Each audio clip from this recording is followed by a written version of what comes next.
There were many things that I produced or had researched, and they were researched and done very well. Things like straitjackets, handcuffs, and even the escape-proof handcuffs and straitjackets. There are many things that I had researched, and then later on I sold to the general public. And then I started to hear stories about people being kidnapped, people being held, all kinds of very bad things.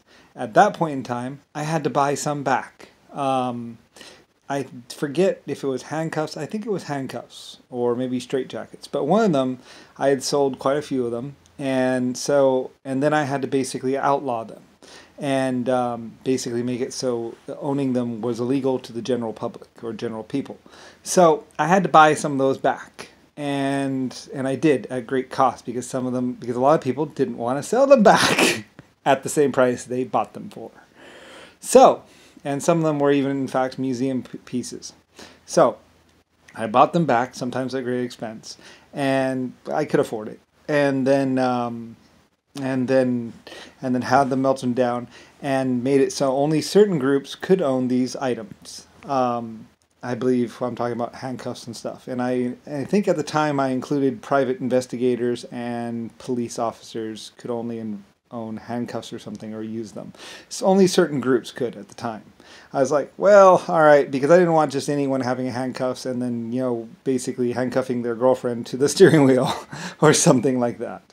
So it's a funny story, but and it had there's some misuse and some bad things and all that. So, and it kind of also bridges on the whole how I paid for sheriffs to be inside of every town, one sheriff per town, and a deputy, which wasn't paid as much, and plus they could have handcuffs and guns and stuff like that. I had outlawed certain things from the general public because, of course, things were going badly, and there was a lot of misuse going around. So I outlawed it, blah, blah, blah, blah, blah, blah, blah, blah, blah, a million years of legislation and laws and stumbling and going into the ground for me, basically, to get, ooh, that hurt, financial pain and ego, okay, fine. Anyway, I can laugh about it now, but it wasn't so funny back then. It was bad for a minute. But then, things got better, legislation, police officers, I had to pay for a lot of it myself. Ooh, the financial strain of sheriffs and all that. Certain groups actually did better than other groups. Some groups it's like, no killing, and other people it's like, no killing. And other groups it's like, it was a little more, I just had to basically be like, no killing, and they're like, yeah, cool, all right, we got you, no problem, we're friends, and all that.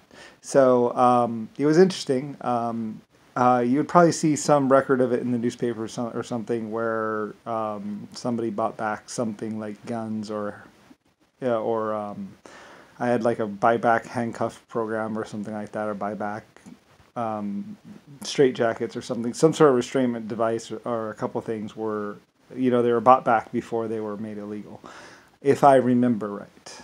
If I'm wrong, hey, I don't know. But anyway, so at great cost it was done, and I learned the hard way that not everything should be manufactured for the general public, and then only specialty groups could have them, like police officers and private investigators and deputies and sheriffs and everyone else. No, so. And then later on, I kind of opened it up with tasers and other things. I was like, well, I guess that's kind of okay, unless you misuse them. And then, of course, we're going to have something called a record. Ugh. Anyway, nightmare. Personally, I was like, can't we just... I just wanted to build things. It was really frustrating. I was like, build. Oh, research. Cool. This is so neat. Awesome. Let's build a few. Maybe someone will buy it. Oh, they are buying it. Oh, they're buying a lot of it. Now they're misusing it. Oh God, oh God. Oh, holy whatever. Anyway, it went kind of like that. And in the end, I bought some back, blah, blah, but then again, blah, blah, and blah, blah. And it's just one of those things. Anyway, but I think we got it back under control. It wasn't so much against like one nation against another nation. It was one group against another group, and I was like, I am whatever the law or whatever. Anyway, I manufactured and tried to keep my people as safe as possible. So there was a little bit of a stumbling time for a minute, but it wasn't really much of a stumble. I don't think it was that bad. I don't know. I mean, it happened really quick. It was because I learned my lesson really fast. I was like, and I acted right away. I was like, whoa, stop that. Okay, we're doing this, we're doing that, blah blah. Because at some point in time, I had gotten really good at leading. Like I had gone from being baby leader to, all right, I know where this is headed, and we're gonna nip it in the bud with this. And then it was just done, and everything was fine.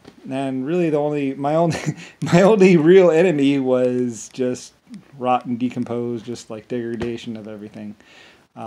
Things that were once mighty or once something else would just rot and fall apart throughout the years of time and space. So, anyway, I was happier back then. I was happy with the world. I was like, I like this world. This is nice. I want to go live.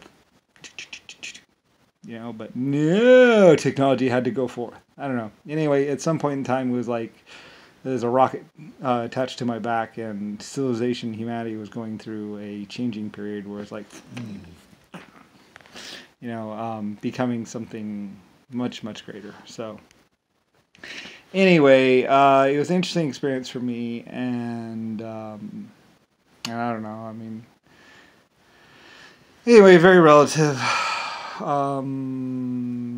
I was massively wealthy. Woo. Like I really care. Wealth. Everyone's like, oh, he's Carnegie, the richest, most powerful, blah blah blah. I was like, he worked for me. Yeah. He did some stuff. It was cool. Most people lived. Few died. There were some accidents. I had to deal with it. Starvation. New stuff. It's one of those things. So, whatever. I never really got too into the whole like, I'm so huge or they're so huge. It's just like, I'm this dude. And I don't think there was many people more influential or bigger than me, but there might have been. I wasn't really keeping score. So, I just love to invent, and realistically, I just wanted to have a nice little fortune and live a very, very happy, rich life. But, life had another idea. I just wanted like one little mansion, one little steamship, a little train maybe, the simple life kind of, a big massive pile of coal that I could shovel into my own steamship and go all around the world. My big 100-foot steamship or whatever. Like I just wanted to have my own little dock and my nice little mansion and a nice little car out front. I was good with even the steam cars. I was like, hey, look, a steam car. All right, I'll build it for myself. Cool, we'll make this one nice. And like the Rolls Royce, I was like, hey, we'll make this one nice. And then they sold, and I never got one. Oh, well. Not really fair.